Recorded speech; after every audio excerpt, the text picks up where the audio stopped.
So here we are on the subway again, getting ready to go to Seoul, and it is, what is it, like 25 degrees out? It's like -4 C. So I don't know if there's anything we can see out here besides the icy windows. Oh yeah, there's the, ooh, very bright. There's the frost-covered fields and icy water. But there's a good thing to know in the subway station. These lovely little drink machines, all this stuff down here with the red bar, is hot. 23. So we have a nice little can of hot chocolate that is warm to the touch to keep the pausies warm. And I'm assuming I'll drink it at some point. Anyway, waiting on the train. Off to Seoul.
If you happen to be near Seongbuk-gu station, right outside here is the Korean War Memorial. So if you're kind of a history person, it's a pretty cool thing to check out. All right, well, we're out here going to have lunch somewhere in Seoul. We're near, what was it, Hansung University? Near the Hansung University stop. We're going to meet up with my Seonjam-ro, my professor, my Korean professor, and I'm not sure what we're having for lunch, but we're going to have lunch. Yeah, we're kind of letting her take us somewhere. She's very sweet. I love her to pieces. She's one of my favorite people. Anyway, I was going to wax eloquently for a second. Ooh. Yes. So in Korea, I have a tendency to say that something is very Korean. There are kind of two Koreas, and I don't mean North and South. There's, like, I call it international Korea. So like when you're in Seoul, or you're near one of the military bases, or one of the big schools where they have a lot of English teachers, there's a lot more people who have experience going overseas. So there's a lot more international culture.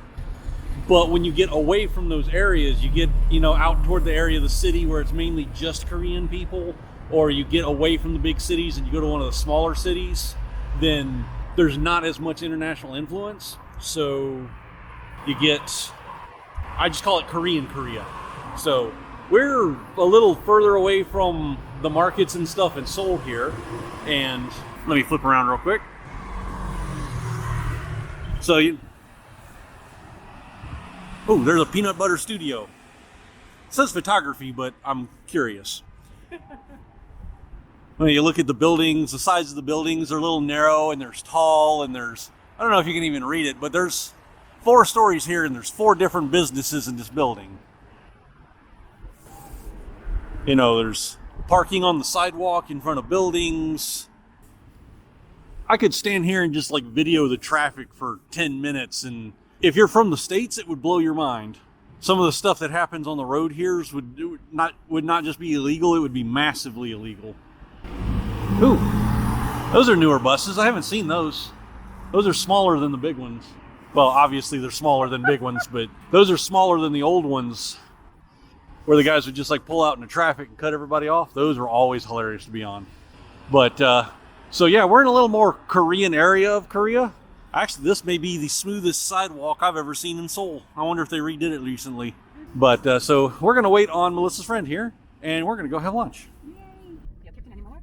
He left this temple and lived in a small place, one room place in the mountain area. Wow, he passed away there. So Gilsang is a good owner lady's pen name. What's this place called again? Gilsangsa Gilsangsa? 네. So on the you see the Chinese character, we read Yeah. from right to left. Ah. So 삼각산 길상사. 삼각산 is the name of the mountain. Okay, and the Gilsangsa is the temple. Temple name. So the temple which is in Samgaksan. This is. So she was telling us apparently they no longer ring the bell here at night. Probably because interrupt somebody's TV. You can hear them doing the chants and whatnot in there.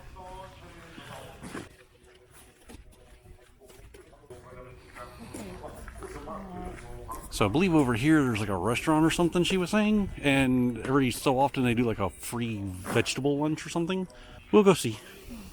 And this is the place where the flower blooming and called 상사화. Sangsawa. Yeah. Sangsawa. Did you get that, Chuck? Sangsawa. 상사화, flowers blooming first. And then when the flowers died, then the leaves comes out. Oh, interesting. Yeah, so they never met. Yeah. So they are missing each other. Because usually your flower has the leaves first, then the flower, and they at least are together. That's right. So flower first, and then Leaves. yeah, then leaves once the flower died. Interesting. So they never meet. So they are missing each other. Yeah. So the flower's name is 상사화. Sangsawa. Which means 상사화 is missing each other. missing each other. Yeah. That's neat. Yeah. And then so one day I taped it and I sent the photo and video to my friend in US. And she thought it was interesting, so she was looking for the flower name. Yeah. Do you know what is that? What? Naked lady. The name of it in America is 네. Naked Lady? Yeah. That's funny. 네. I like it better in Korean. That's a 네, prettier name. Yeah, that's what she said. Yeah, sure. Same. Says the Meditation benches. meditation place. Yeah. It looks like a really old tree, too.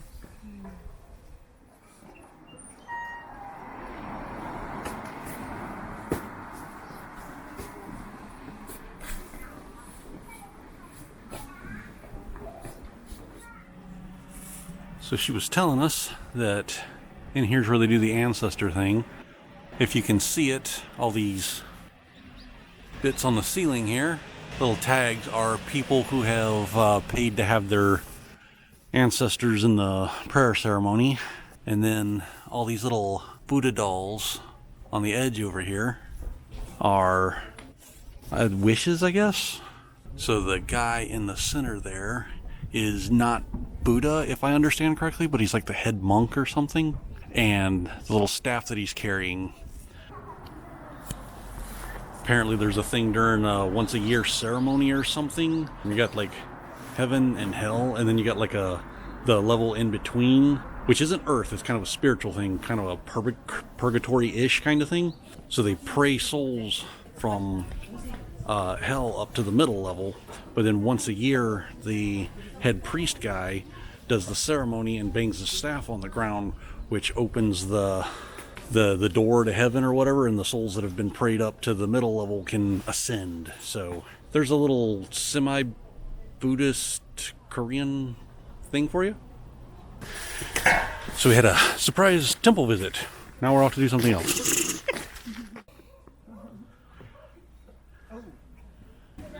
A friend here has brought us up to an observatory that I never knew was here.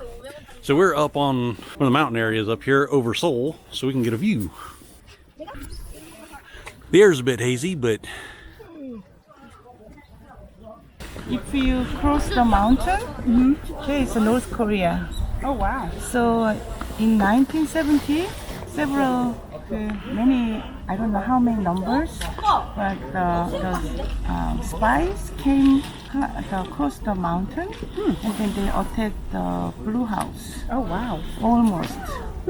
So there was a gunfight. So I heard that if there's a walking path, and if you go there, then you see the black mark. on the trees. I thought there was, well, I mean, I can't really tell how far that is from here, but I figured there was a bit more distance on the other side into North Korea.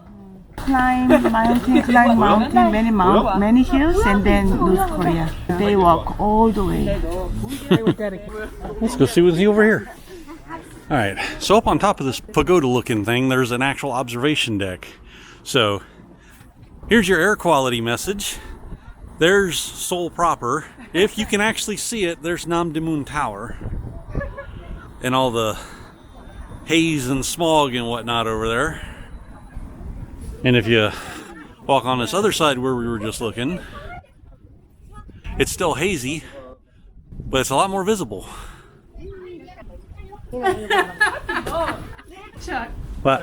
Professor said I'm living in a garbage can.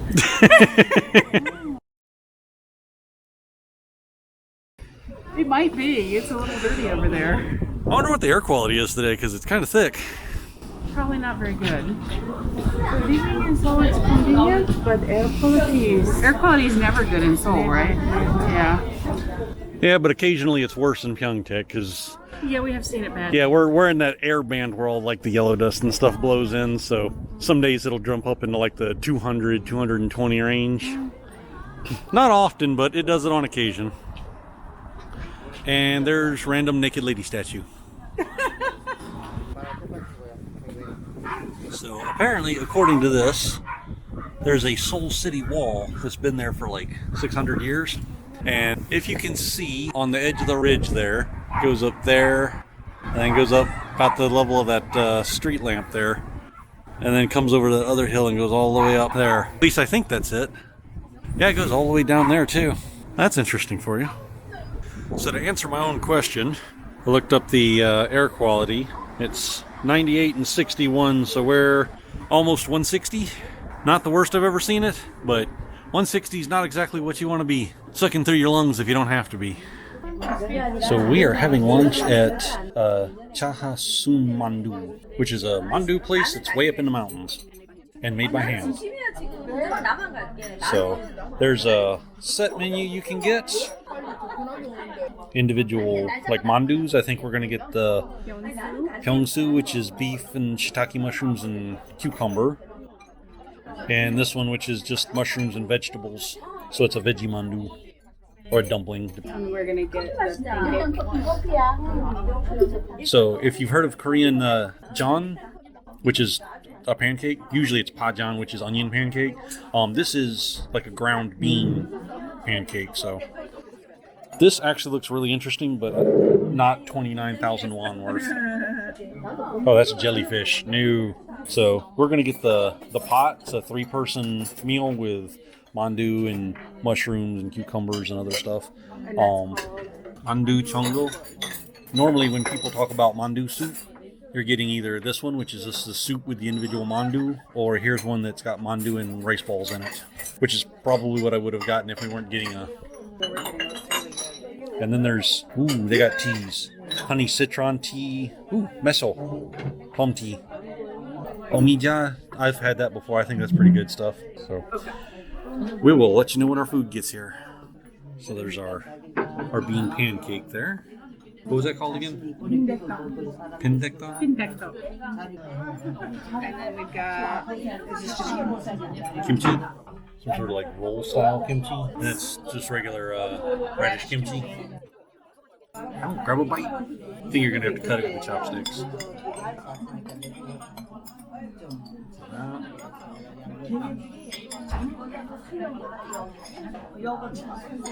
Is it beanie and pancakey? I like it. So our pot of soup arrived. You can get it without my shadow in it. So we got the mandus, and we got the green onions and the mushrooms, and there's some meat over here. So that's gonna boily up and stir it up a little bit, and have the foods. And our mandu's here. Our mandu's here. Have a mandu. Can't see around the plate.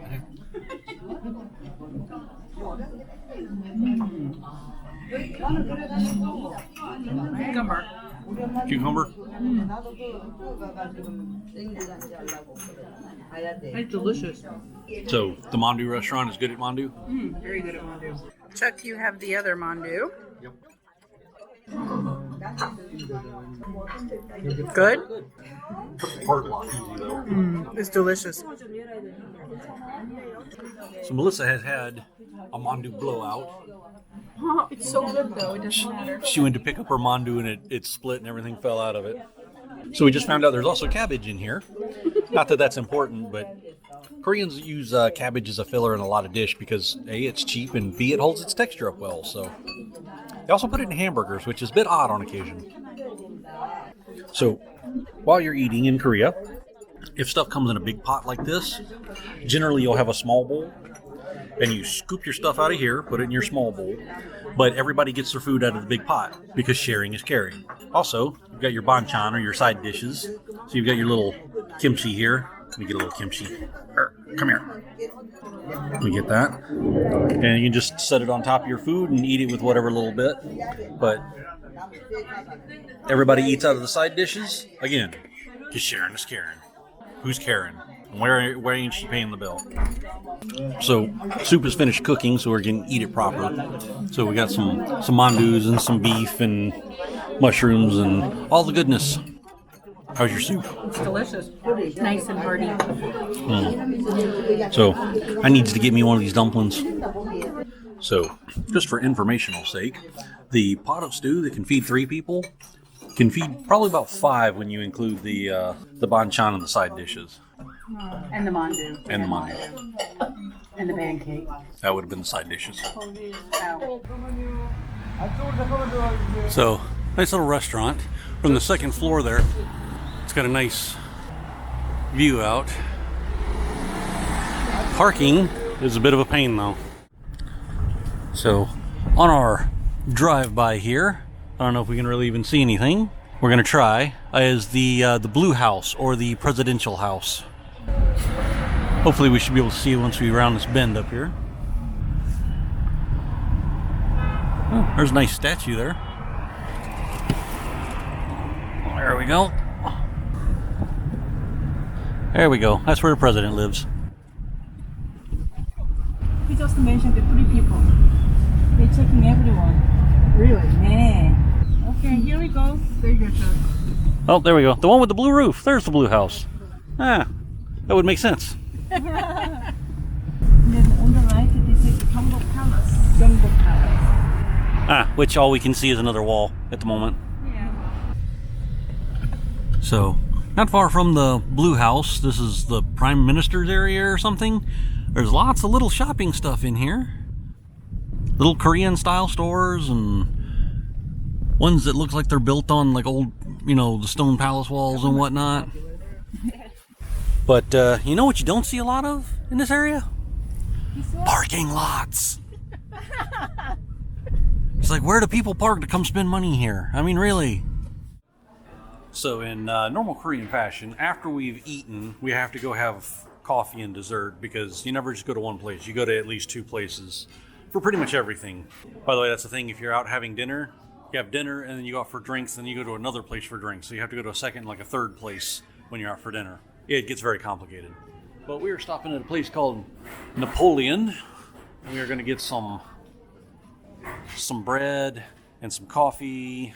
And then, since this is right down the block from our subway stop, then we will go get on the subway and go to the train station and take our train back home. So Napoleon here, pretty good place to eat.